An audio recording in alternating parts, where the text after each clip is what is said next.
boys and girls. It is Miss Reynolds with B.O.R.E.D, Better Off Reading Every Day, and we are continuing on with our Raccoon books. This is Raccoon book number 3, and this one is called Little Raccoon Catches a Cold. Those are our 2 from before, and now we're continuing on. And this book is by Susan Canizares and is illustrated by Christopher Denise. Little Raccoon Catches a Cold.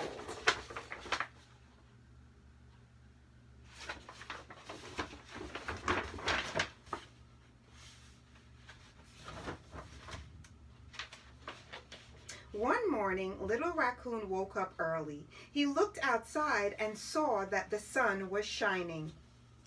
He took a deep breath and smelled the woods. He knew right away that it was a perfect day to go outside to play, so he hopped out of bed very quickly and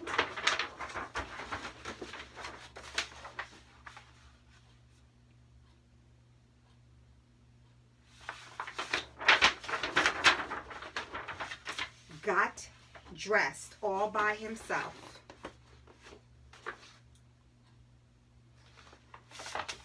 He ran downstairs as fast as he could. Just as he reached the door, he heard his mother call out, "Little Raccoon, where are you going?"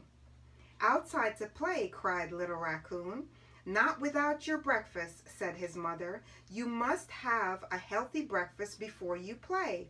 If you don't, you might catch a cold." So Little Raccoon sat down and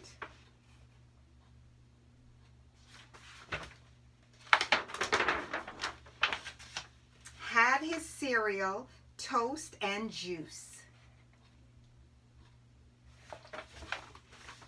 When he finished, he jumped up to run outside. But before he reached the door, his father called, "Little Raccoon, where are you going?" "Outside to play," said Little Raccoon. "Not without your jacket," said Little Raccoon's father. "If you don't keep warm, you might catch a cold." So Little Raccoon ran back up to his room and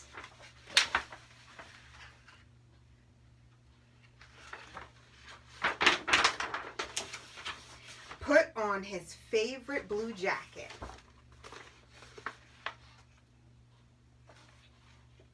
Now, he was ready. Little Raccoon ran downstairs and almost bumped right into his friend Red Raccoon.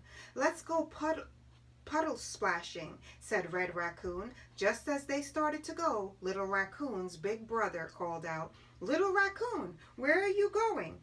"Puddle splashing," he answered. "Not without your boots," said Little Raccoon's big brother. "If you don't keep your feet dry, you might catch a cold." Little Raccoon looked down and saw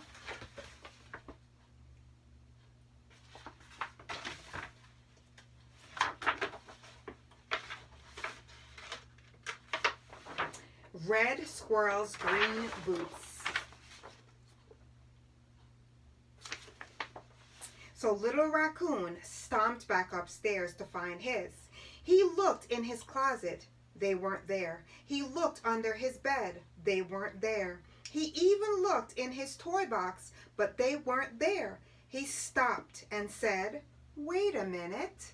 What if I can catch a cold? I'll trap him and put him in a box and lock him up tight." Little Raccoon got so excited that he forgot all about his boots. He grabbed a sack and filled it up with things he could use to catch a cold. One more time.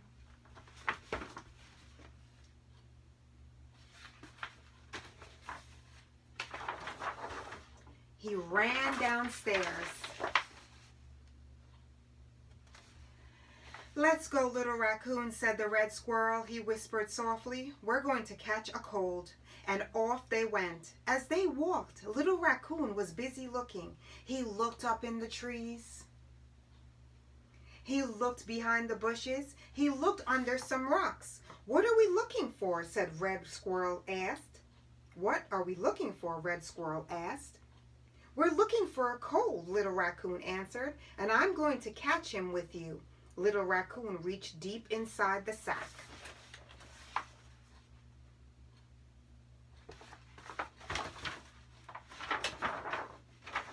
Pulled out his baseball mitt.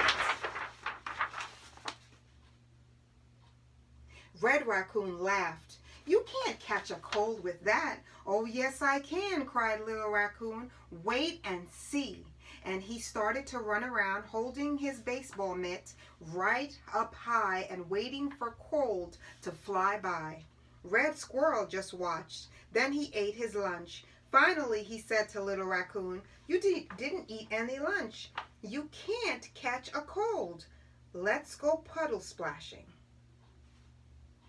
Red Raccoon just watched. Then he ate his lunch. Finally, he said to Little Raccoon, "You didn't eat any lunch. You can't catch cold. Let's go puddle splashing." "Not yet," said Little Raccoon. "I'm going to catch that cold, and I'm going to catch him with this." So he reached in deep inside his sack and pulled out a butterfly net. Red Squirrel laughed so hard he almost fell backwards. "You can't catch a cold with that." "Oh, yes, I can," cried Little Raccoon. He took his jacket off and ran around, swinging his butterfly net. But Red Raccoon was tired of watching Little Raccoon. "I'm going to puddle splashing myself," he said. He walked down to the edge of the stream. "Here I go," he shouted. "Come on, try it." "Not me," said Little Raccoon. "I'm still looking for a cold, and I'm going to catch him with this." This time he reached deep inside his sack and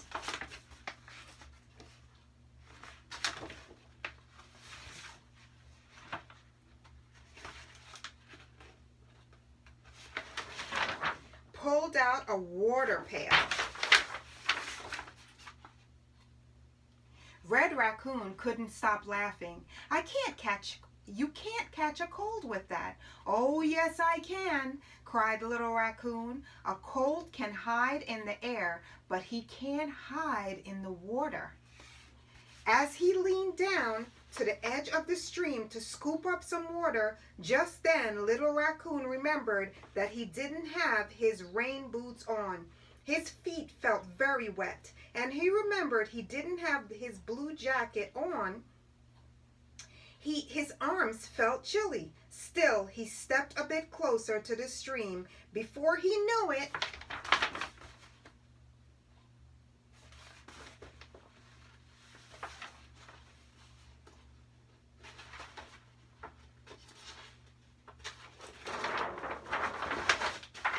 Little Raccoon fell right in.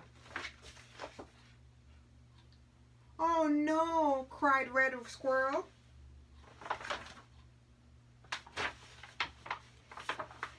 And he rushed to help Little Raccoon get up. Little Raccoon was soaked. "I guess you don't want to go puddle splashing anymore," said Red Squirrel. "No," said Little Raccoon, "and I don't want to catch cold anymore either." Suddenly,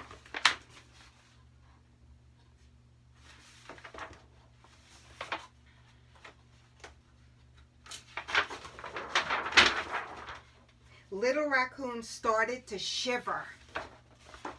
By the time they got back to his house, Little Raccoon couldn't stop shivering. Waiting at the door was his father. "Little Raccoon, you are soaking wet. Where is your jacket?" Little Raccoon wanted to say that he was trying to catch a cold with his water pail, but before he could answer, his father scooped him upstairs to his room and helped him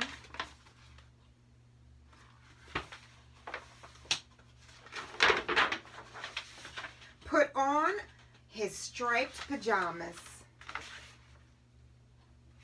Little Raccoon's big brother walked in. He gave Little Raccoon a big hug and rubbed his feet. "Little Raccoon," he said, "your toes are so cold. Didn't you wear your boots?" Little Raccoon wanted to say that he was trying to catch a cold with his butterfly net, but before he could answer, his big brother scooped him up on his lap and helped him.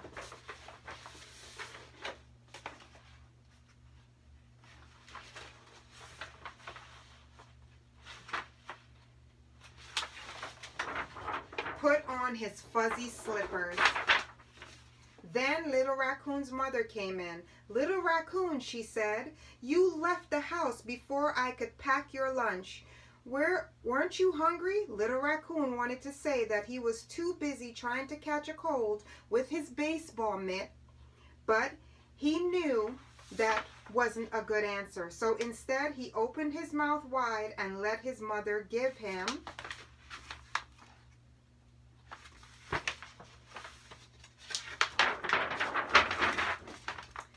a spoonful of hot soup. "Thank you, I feel warmer now." Little Raccoon said, "Can Red Squirrel and I go back outside?" Little Raccoon's father started to say something, but he was interrupted by a great big sneeze. "Achoo!" Little Raccoon's big brother started to say something, but he was interrupted by another big sneeze. "Achoo!" "Oh," Little Raccoon laughed. Red Squirrel, "you couldn't catch a cold with your baseball mitt or your butterfly net or your water pail, but it looks like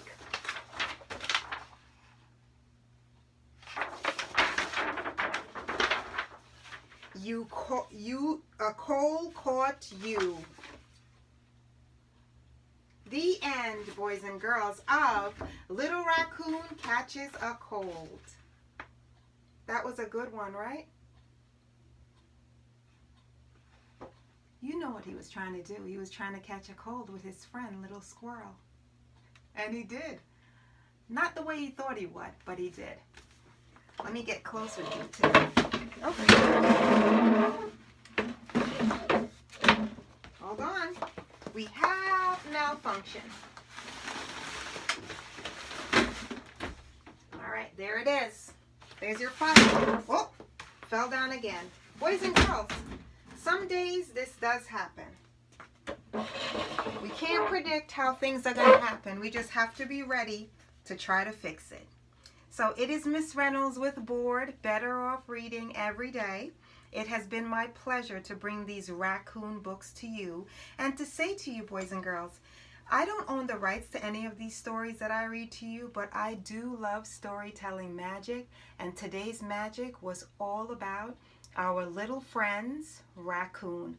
One trying to catch a cold, one on his own, and of course the kissing hand right there, holding love in your heart when you leave to go someplace and your mom shows you how to carry that love with you. That was a beautiful book, and so were the other two. Boys and girls, it is Miss Reynolds with B.O.R.E.D, Better Off Reading Every Day, and it has been my pleasure to bring these books to you. So, from my heart to yours, have a beautiful day. And don't forget, spread love every chance you get, no matter what. Bye.